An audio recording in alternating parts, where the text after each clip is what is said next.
நாம் ஒவ்வொரு நாளும் கேட்டு வருகிற சத்தியத்தின்படியே இன்றைக்கு ஒரு தேவ மனிதனை குறித்து நாம் பார்க்க போகிறோம். அந்த தேவ மனிதனுடைய பெயர் யாக்கோபு. யாக்கோபு தேவனால் ஆசீர்வதிக்கப்பட்டவர். சொல்லுங்க, யாக்கோபு ஆசீர்வதிக்கப்பட்டவர். சொல்லுங்க, யாக்கோபு ஆசீர்வதிக்கப்பட்டவர். அல்லேலூயா. வேதத்தில் முற்பிதாக்கள் என்று ஆபிரகாம், ஈசாக்கு, யாக்கோபு என்று சொல்வார்கள்.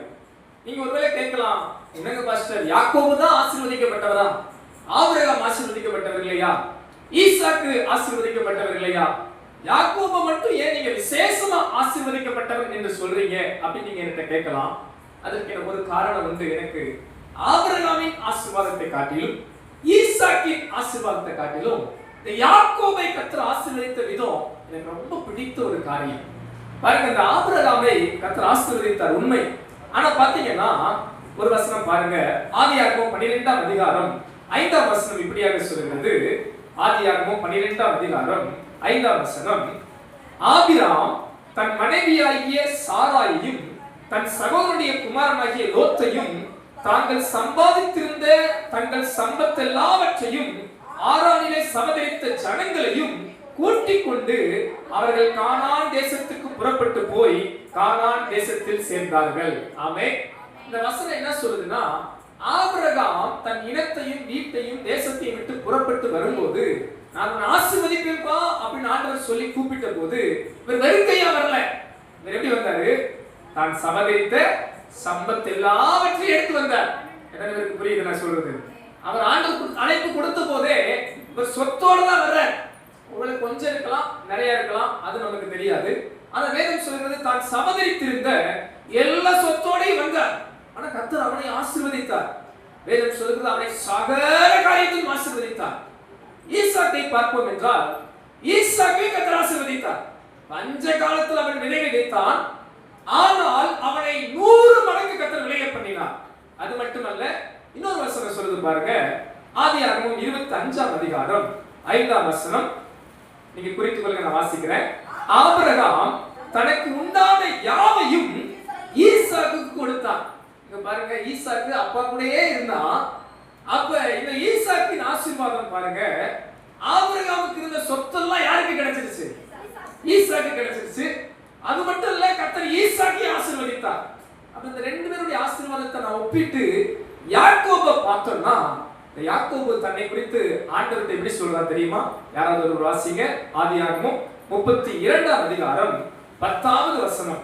ஆதியாகமம் 32ஆம் அதிகாரம் 10ஆம் வசனம், அடியேனுக்கு தேவரே காண்பித்த எல்லா தயவுக்கும் எல்லா சத்தியத்துக்கும் நான் எவ்வளவேனும் பாத்திரன் அல்ல. இந்த யாக்கோபு தேவனை பார்த்து சொல்லுகிறான், ஆண்டவரே, நான் கோலும் கையுமாய் இந்த யோர்தானை கடந்து போனேன். இப்பொழுது இவ்விரண்டு பரிவாரங்களையும் உடையவனானே. கரம் எத்து ஆமென் சொல்லலாமா? ஆமென், ஹல்லேலூயா.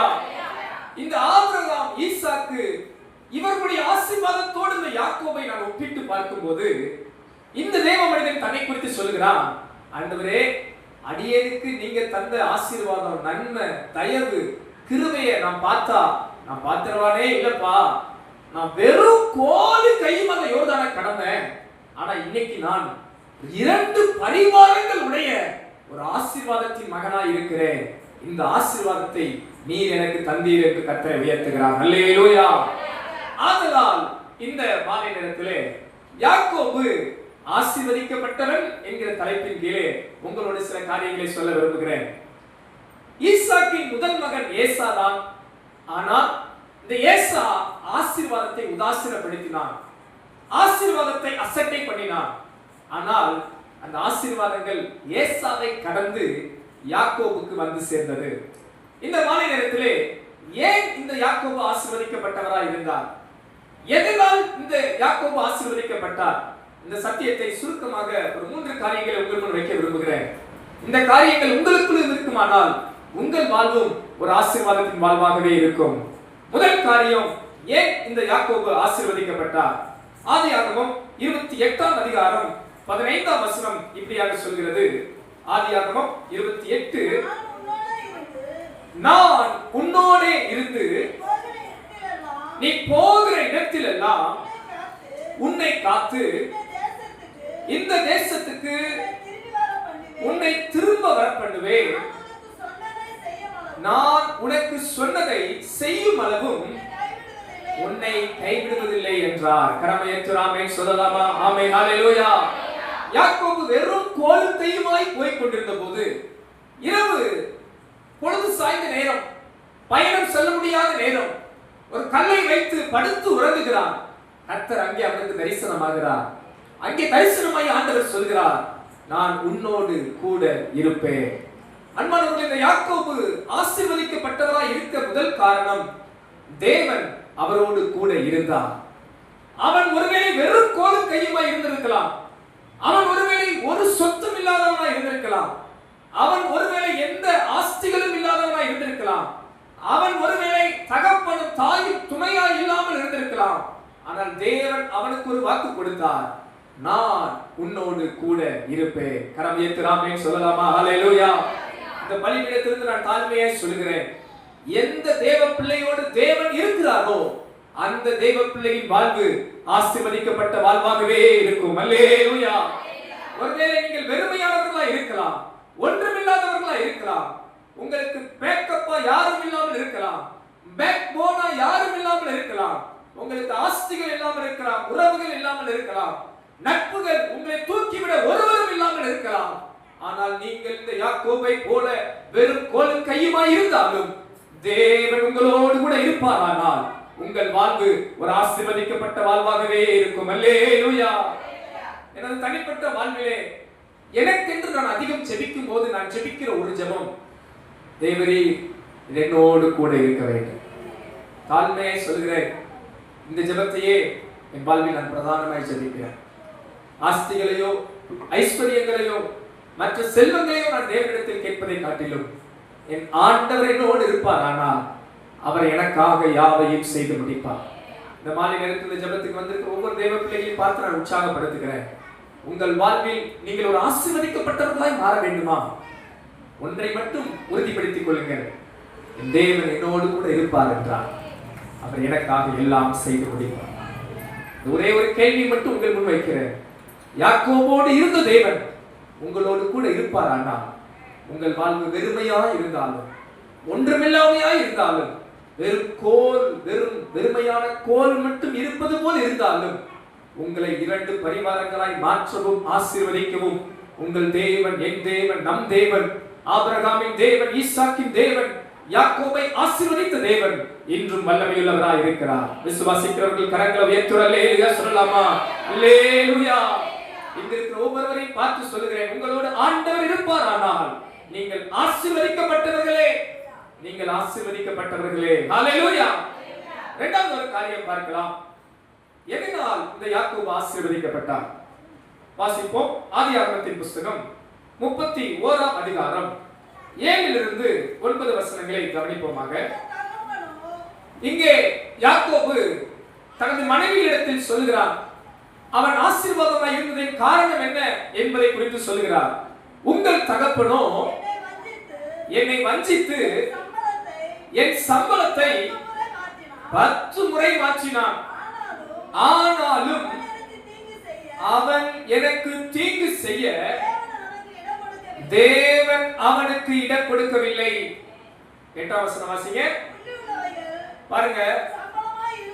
இந்த யாக்கோபு அழகாய் சொல்லுகிறான், உங்க அப்பா எனக்கு புள்ளி உள்ளவைகள் உன் சம்பளமா இருக்கும் என்று அவன் சொன்னபோது ஆடுகள் எல்லாம் புள்ளி உள்ள குட்டிகளை போட்டது, கலப்பு நிறமானவைகள் உன் சம்பளமா இருக்கும் என்று அவன் சொன்னபோது ஆடுகள் எல்லாம் கலப்பு நிற குட்டிகளை போட்டது.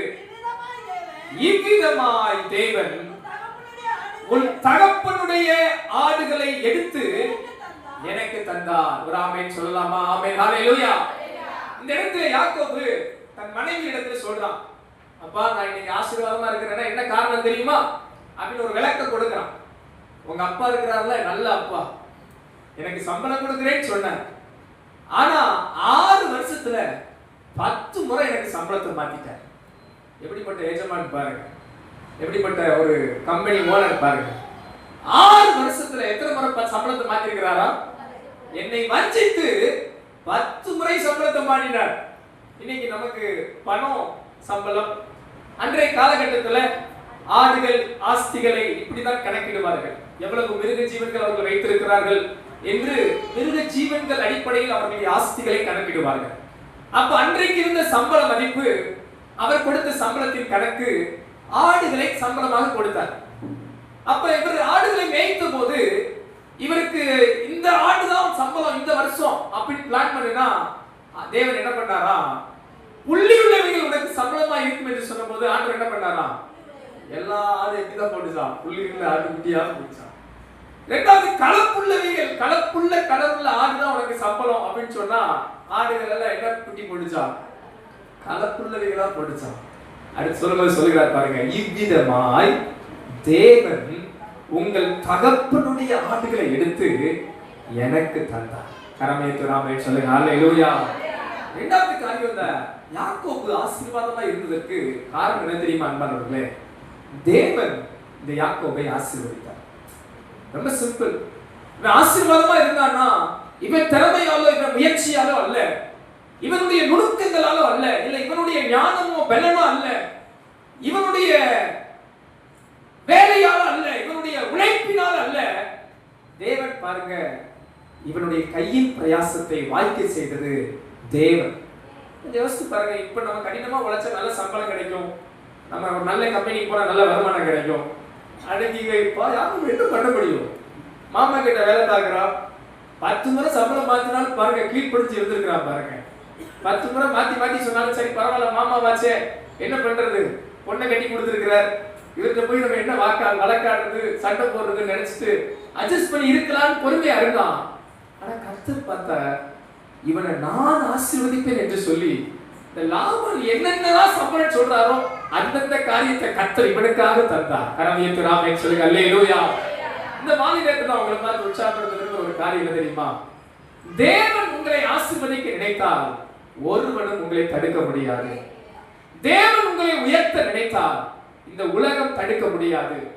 தேவன் உங்களை மேன்மைப்படுத்த நினைத்தால் சாத்தானவன் ஒன்றும் செய்ய முடியாது. அநேக தேவ பிள்ளைகள் இதை உணர மாட்டாங்க. அவங்க நினைக்கலாம், நாங்க உழைச்சு நாங்க முயற்சி பண்ணி நான் முன்னேறிடுவேன், என் பலத்தால முன்னேறிடுவேன், என் திறமையால. இல்ல அன்பானவர்களே, கர்த்தரின் ஆசீர்வாதமே ஐஸ்வர்யத்தை தரும், அதனோட அவர் வேதனையை கூட்டார். விசுவாசிக்கிறவங்க கையை உயர்த்தி அல்லேலூயா சொல்லலாமா? அல்லேலூயா. கரம் உயர்த்தி சொல்லுங்க, உமது ஆசீர்வாதமே எனக்கு ஐஸ்வர்யத்தை தரும், அதனோட வேதனை இருக்காது. அல்லேலூயா. இந்த யாக்கோபு ஆசீர்வதிக்கப்பட்டது எதினால்? தேவன் அவரை ஆசீர்வதித்ததினால். அவனுடைய திறமையோ ஞானமோ பலனோ அல்ல, தேவன் அவனை ஆசீர்வதித்தார். தேவன் அவன் கையில் பிரயாசத்தை வாய்க்க பண்ணினார். தேவன் அவன் முயற்சியை அங்கீகரித்தார். தேவன் அவனுடைய எல்லா காரியங்களையும் வாய்க்க பண்ணினார். இந்த ஜெபத்தில் இருக்கிற ஒவ்வொருவரையும் பார்த்து சொல்லுகிறேன், தேவன் உங்கள் கையின் பிரயாசங்களை வாய்க்க பண்ணுவாராக. தேவன் உங்கள் முயற்சிகளை அங்கீகரிப்பாராக. தேவன் உங்களுடைய நன்மையை சுதந்திரிக்கத்தக்கதாக உங்களுக்கு அனுகூலமா இருப்பாராக. அல்லேலூயா. ஏமாற்றுகிற உலகத்தின் நடுவே, இந்த வஞ்சிக்கிற சூழ்நிலையின் நடுவே கர்த்தர் உங்களை எல்லா தீங்குக்கும் விலக்கி காத்து உங்களை ஆசீர்வதிக்க அவர் போதுமானவராய் இருக்கிறார். விசுவாசிக்கிறவங்க மட்டும் கையை உயர்த்தி நல்ல அல்லேலூயா சொல்லலாம். அல்லேலூயா. ஆனா ஒவ்வொரு தேவ பிள்ளையும் இதை உணர வேண்டும், ஆசீர்வாதம் என்பது அவரிடத்திலிருந்து வர வேண்டும். வேதம் சொல்கிறது, நன்மையான எந்த ஈவும் பூரணமான எந்த வரமும் பரத்திலிருந்து சோதிகளின் பிதாவாகிய தேவனிடத்திலிருந்து வருகிறது. அல்லேலூயா. ஒன்றை மறந்து விடாதீர்கள் அன்பானவர்களே, என் வாழ்க்கையில் ஆணித்தரமா நான் விசுவாசிக்கிறேன், எனக்கு ஒன்றை கொடுப்பதும் கர்த்தர், எனக்கு ஒன்றை கொடாமல் இருப்பதும் கர்த்தர்.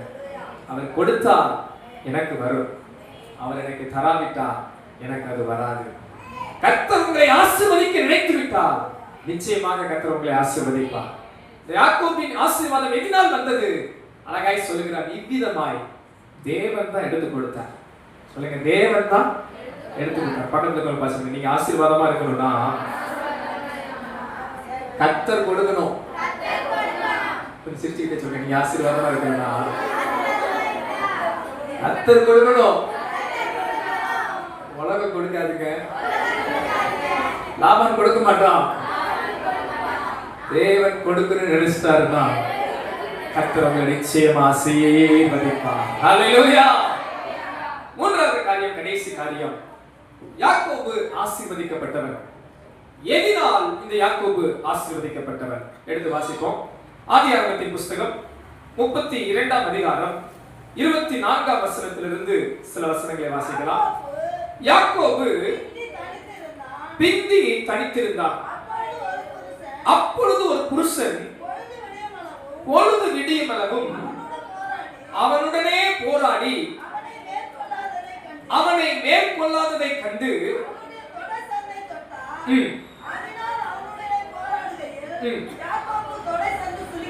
26ஆம் வசனம், அவர் நான் போகட்டும், பொழுது விடுகிறது என்றார். அதற்கு அவன், நீர் என்னை ஆசீர்வதித்தால் ஒழிய உம்மை போகவிடேன் என்றார். அதற்கு அவர், உன் பேர் என்ன என்று கேட்டார். அதற்கு யாக்கோபு என்றான்.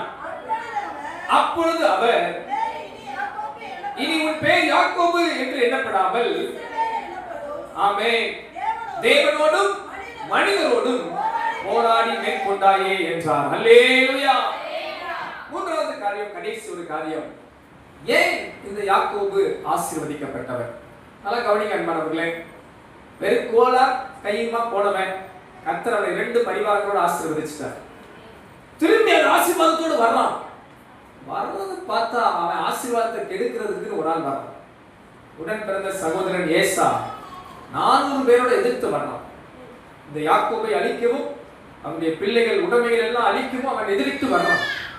இப்ப பாருங்க, இந்த யாக்கோபு என்ன நினைச்சான்னா, நான் ஆசீர்வதிக்கப்பட்டுட்டேன், எனக்கு எல்லாம் சொத்து வந்துருச்சு, எனக்கு எல்லாம் இருக்கு அப்படின்னு நினைக்காம இவன் தனித்து தேவனோடு இருக்கிறான். அவன் தனித்து தேவனோடு இருக்கும்போது அவன் என்ன கேட்கல தெரியுமா? ஏசாவை கொன்றுங்க ஆண்டவரே, ஏசாவை அப்படி பண்ணிருங்க இப்படி பண்ணிருங்க அப்படிலாம் கேட்கல. ஏசா எதிர்த்து வர்றான், என்ன பண்றது அப்படிலாம் அவன் முறையிடல. அவன் கேட்கிற ஒரு விடாப்பிடியான ஜெபம் என்ன தெரியுங்களா?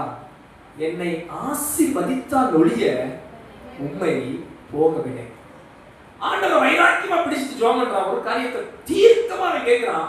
ஆண்டவர் சொல்றப்பா, பொழுது விடிய போகுதுப்பா, நான் போகட்டும் என்று சொன்ன போது அவன் விடல, யாக்கோபு விடல. அவன் கேட்கிறார், ஆண்டவரே நீ என்னை ஆசீர்வதித்தால் ஒழிய உங்களை நான் நம்ப மாட்டேன், போக விட மாட்டேன். அல்லேலூயா.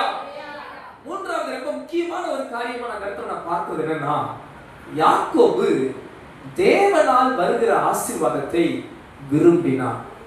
நல்ல கவனிங்க அன்பானவர்களே. இந்த இடத்துல அநேக தேவ பிள்ளைகள் தவிர ஆவியானவர் எனக்கு நினைப்பூட்டுகிறார். அநேக நேரங்களில் நம்ம கொஞ்சம் நல்லா வந்த உடனே, நம்ம கொஞ்சம் ஆசீர்வாதமான உடனே, நம்ம ஆசீர்வதிக்கப்பட்டுட்டோம், இந்த ஆசீர்வாதம் போதும், இந்த உடம்பு போதும், இல்லை இந்த நன்மை போதும், இந்த சுகம் போதும், இந்த விலை போதும், இல்லை இந்த ஆஸ்தி போதும் என்று அநேகர் தேவனை சார்ந்து கொள்ள தவறுகிறாங்க. இந்த யாக்கோபு பாருங்க, அந்த நேரத்துல ஜெபிக்கும் போது அவன் ஆசீர்வாதம் இல்லாதவனாய் அல்ல. அந்த இடத்துல ஆல்ரெடி அவனுக்கு 2 பரிவாரத்தின் ஆசீர்வாதம் இருந்தது. இப்ப இந்த இடத்துல ஜெபிக்கும் போது அவன் வெறும் கோலும் கையுமாய் அல்ல. அவன் முந்தி எல்லாரும் அனுப்புறான், மனைவி பிள்ளைகள் ஆஸ்திகள் எல்லாம் அனுப்பிவிட்டு தான் ஜெபம் பண்றான். எல்லா ஆசீர்வாதம் இருந்தது. மறுபடியும் ஏன் ஆண்டவர் அதை கேட்கிறான்? ஆண்டவரே நீர் என்னை ஆசீர்வதித்தால் ஒழிய உம்மை போக விட. நல்ல கவனிக்க, பல வேலைகளில் அநேக தெய்வ பிள்ளைகள் பண்ணுகிற தவறை நான் அதை பார்க்கிறது உண்டு. சில இடங்களில் அவங்க ஆசீர்வதிக்கப்பட்ட உடனே தேவனை சார்ந்து கொள்ள தவறிடுவாங்க. தேவனுடைய ஆசீர்வாதம் போதுன்னு நினைச்சிருவாங்க. இனிமேல் நான் எதுக்கு ஜெபம் பண்ணிக்கிட்டு, இனிமேல் நான் எதுக்கு உபவாசத்துக்கிட்டு, இனிமேல் நான் எதுக்கு சர்ச்சுக்கு போய்கிட்டு ஆண்டவரை தேடிக்கிட்டு, இனிமேல் நான் சர்ச்சுக்கு போகணுமா, இனிமேல் நான் கர்த்தரை ஆராதிக்கணுமா, இனிமேல் ஆண்டவர் எனக்கு தேவையா என்ற எண்ணத்தோடு இப்போது நினைப்பாங்க. ஆனா அவங்களுக்கு முன்பாக இருக்கிற ஏசா போன்ற பிசாசின் எதிர்வல்லமைகளை மறந்து போயிடுவாங்க. ஏசா போன்று இருக்கிற பிரச்சனைகளை அறியாம போயிடுவாங்க. ஆனா அந்த யாக்கோபு ரொம்ப ஞானம் உள்ளவன், ரொம்ப தெளிவுள்ளவன். அவனுக்கு தெரிஞ்சிருந்துச்சு, இவ்வளவு ஆசீர்வாதங்கள் எனக்கு வந்தது தேவனா, இது எனக்கும் என் பிள்ளைகளுக்கும் நிலைக்கணும்னா எனக்கு அந்த கர்த்தரின் ஆசீர்வாதம் வேண்டும். மறுபடியும் சொல்றேன், இவ்வளவு ஆசீர்வாதங்களை நான் பெற்றது என் தேவனால். இதே ஆசீர்வாதம் எனக்கும் என் பிள்ளைகளுக்கும் என் தலைமுறைக்கும் நிலைக்கணும்னா எனக்கு அந்த கர்த்தரின் ஆசீர்வாதம் வேண்டும் என்று அவன் விடாப்பிடியா வைராக்கியமா பிடிச்சு ஜெபிக்கிறான். நீர் என்னை ஆசீர்வதித்தால் ஒழிய உம்மை நான் போகவில்லை. மூன்றாவது காரியம், இவன் ஆசீர்வதிக்கப்பட்டதுக்கு ஒரு காரியம், இவன் தேவனால் வருகிற ஆசீர்வாதத்தை விரும்பினான். எனக்கு நிறைய இருக்கு, நான் சம்பாதிச்சுட்டேன், இல்லை எனக்கு நிறைய ஆஸ்தி வந்துருச்சு, நிறைய எல்லா நன்மை இருக்கு, எனக்கு எல்லாம் இருக்குன்ற ஒரு எண்ணத்தில் வாழாமல், ஆண்டவரே உங்க ஆசீர்வாதம் எனக்கு எப்பவும் தேவை, அது எனக்கு எப்பவும் தேவை, உங்க ஆசீர்வாதம் இல்லாம என்னால இருக்கவே முடியாது ஆண்டவரே, என்னை ஆசீர்வதித்தாதான் உம்மை விடுவேன் என்று விடாப்பிடியான ஒரு வைராக்கியம் உள்ளவனா இருந்தான். இந்த மாலை நேரத்தில் இருக்கிற ஒவ்வொரு தேவ பிள்ளைகளை பார்த்து தாழ்மையா கேட்கிறேன், உங்களை ஆண்டவர் ஆசீர்வதித்த உடனே அந்த ஆசீர்வாதத்துல திருப்தி அடைஞ்சு ஆசீர்வாதத்தை மட்டும் பிடிக்கிறீங்களா, இல்ல ஆண்டவரை பிடிக்கிறீங்களா? ஆசீர்வாதம் மட்டும் போதும் நினைச்சிருந்தீங்களா, இல்ல அந்த ஆண்டவர் எனக்கு எப்பவும் வேணும், அவர் தருகிற ஆசீர்வாதம் எனக்கு எப்பவும் வேணும், அவர் என் கூட இருந்து என்னை ஆசீர்வதித்தாதான் என் பிள்ளைகள் என் ஆஸ்திகள் நிலையாய் இருக்க முடியும் என்று கர்த்தரை பற்றி கொண்டவர்களாய் வாழ்கிறீர்களா? யாக்கோபு தேவனை விட மனசு இல்ல, என்னை இன்னைக்கும் நீ ஆசீர்வதிக்கணும், இப்பவும் நீங்க என்னை ஆசீர்வதிக்கணும் என்று விடாப்பிடியாய் பற்றி கொண்டார். இந்த மாலை நேரத்தில் உங்க எல்லாரையும் உற்சாகப்படுத்துகிறேன். அன்பானவர்களே, தேவனால் வருகிற ஆசீர்வாதத்தை விரும்புங்க, தேவனால் வருகிற நன்மையை விரும்புங்க. எல்லாம் வந்துருச்சுன்ற திருப்தியில மட்டும் ஒரு நாள் இருந்துடாதீங்க, அவரை விடாப்பிடியாய் பற்றி கொண்டு உமது ஆசீர்வாதம் எனக்கு வேண்டும் ஐயா. யாக்கோபு ஒன்றை அறிந்திருந்தான், என்னை கர்த்தரை ஆசீர்வதிச்சுட்டா என் பிள்ளைகள், என் மனைவி, என் ஆஸ்திகள் ஏசாவால் அழிக்கப்படாது. இப்போது இருக்கிறத பார்க்கணும், என்னை 1000 மடங்கு வர்த்திக்க பண்ண என் தேவன் போதுமானவராய் இருக்கிறார். எந்த நிலைமையிலும் கர்த்தருடைய ஆசீர்வாதத்தை நீங்கள் சார்ந்து கொள்வீர்கள் என்றால் உங்க நிலைமை கீழ் நோக்கி அல்ல, நீங்கள் இப்போது இருக்கிறத பார்க்கணும் எல்லா விதங்களிலும் உங்களை பெருக பண்ண என் தேவன் உண்மையுள்ளவராய் இருக்கிறார். ஹல்லேலூயா. ஆசீர்வாதங்களை அல்ல, ஆசீர்வதிக்கிற தேவனையே பற்றி கொள்வோம். அவரை அண்டிக் கொள்ளுகிறவன் பாக்கியவான் என்று வேதம் சொல்கிறது. ஆதலால் இந்த யாக்கோபு ஒரு ஆசீர்வதிக்கப்பட்ட தேவ மகனாய் இருந்தான். இந்த வார்த்தையை கேட்கிற ஒவ்வொருவரும் வாழ்வும் ஒரு ஆசீர்வதிக்கப்பட்ட வாழ்வாகவே இருக்க வேண்டும் என்று அடியேன் தாழ்மையாய் ஜெபிக்கிறேன். யாக்கோபு ஆசீர்வதிக்கப்பட்டவன். எதினால் அவன் ஆசீர்வதிக்கப்பட்டவன்? முதல் காரியம், தேவன் அவனோடு இருந்ததால் அவர் ஆசீர்வதிக்கப்பட்டவர். அருகாமைக்கு உங்களை பார்த்து சொல்லுங்க, ஆண்டவர் உங்களோடு இருந்தால் நீங்கள் ஆசீர்வாதமாய் இருப்பீர்கள். இரண்டாவது, யாக்கோபு எதினால் ஆசீர்வதிக்கப்பட்டவன்? வேதம் சொல்கிறது, தேவன் அவனை ஆசீர்வதித்ததால் அவன் ஆசீர்வாதமாய் இருந்தான். அருகாமைக்கு உங்களை பார்த்து சொல்லுங்க, ஆண்டவர் உங்களை ஆசீர்வதித்தால் நீங்கள் ஆசீர்வாதமாகவே இருப்பீர்கள். மூன்றாவது காரியம், யாக்கோபு எதினால் ஆசீர்வாதமாய் இருந்தார்? யாக்கோபு விரும்பினான், என் தேவன் என்னை ஆசீர்வதிக்க வேண்டும் என்று யாக்கோபு ஜெபித்தான், விரும்பினான். கர்த்தர் அவனை ஆசீர்வதித்தார். அருகாமைக்கு பார்த்து சொல்லுங்க, நீங்க தேவனால் வருகிற ஆசீர்வாதத்தை விரும்பினால் நீங்கள் ஆசீர்வாதமாகவே இருப்பீர்கள். ஹல்லேலூயா. நாம் எழுந்து நின்று ஜெபிப்போமா? எல்லாரும் எழுந்து நின்று கண்களை மூடி ஆண்டவரை நோக்கி பார்க்க போகிறோம்.